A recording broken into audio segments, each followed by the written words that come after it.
Hi, boys and girls. It's Mrs. Littner. I hope everybody's enjoying the beautiful weather outside.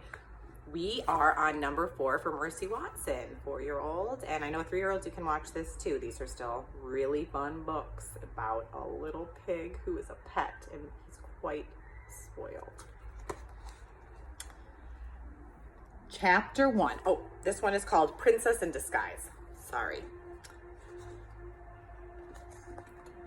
Chapter 1. Mr. Watson and Mrs. Watson have a pig named Mercy.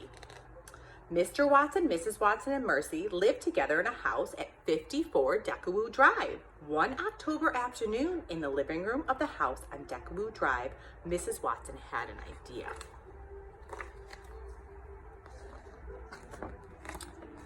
"Darling," said Mrs. Watson. "Yes," said Mr. Watson. "Halloween is coming." "It most certainly is," said Mr. Watson. "I believe that Mercy should dress up," said Mrs. Watson. Mercy opened one eye. "I believe that Mercy should dress up and go trick-or-treating," said Mrs. Watson. Mercy opened both eyes. She liked very much the sound of the word treating. "What a splendid idea," said Mr. Watson. "But what should Mercy be? What do you think Mercy should be?" What would be some good costumes for a pig? Chapter 2. "Should Mercy be a ghost?" asked Mr. Watson. "I don't think so," said Mrs. Watson. "Maybe a pumpkin?"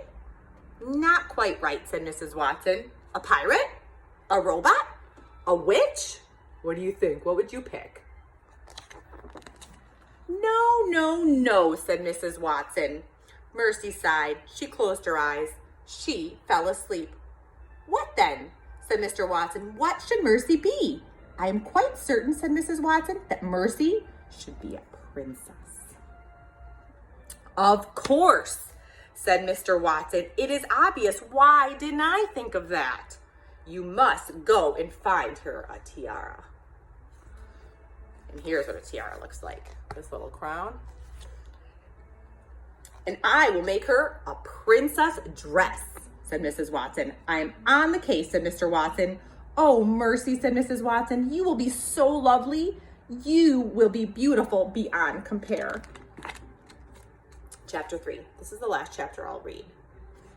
And then I'll read more another day. Mrs. Watson measured Mercy from snout to tail. That's from her nose to tail. She measured her from side to side. She measured Mercy around and around and around. "Heavens," said Mrs. Watson, "I hope I have enough fabric." When Mercy woke up from her nap, Mrs. Watson was smiling at her. "Darling," said Mrs. Watson, "your dress is finished." "Oink," said Mercy. "I know," said Mrs. Watson. "It is stunning, isn't it? Let's try it on." Mrs. Watson put Mercy's right front leg in the dress. Mercy took her right front leg out. Mrs. Watson put Mercy's left leg in the dress. Mercy took her left leg from the dress. "Goodness gracious," said Mrs. Watson, "please hold still, or we will never get this dress on." "My darling, my dears," called Mr. Watson, "I am home and I have located the tiara." "Oh, Mr. Watson," said Mrs. Watson, "I am having a difficult time here. Mercy does not want to wear her princess dress." "Perhaps," said Mr. Watson, "you should tell her about the treats."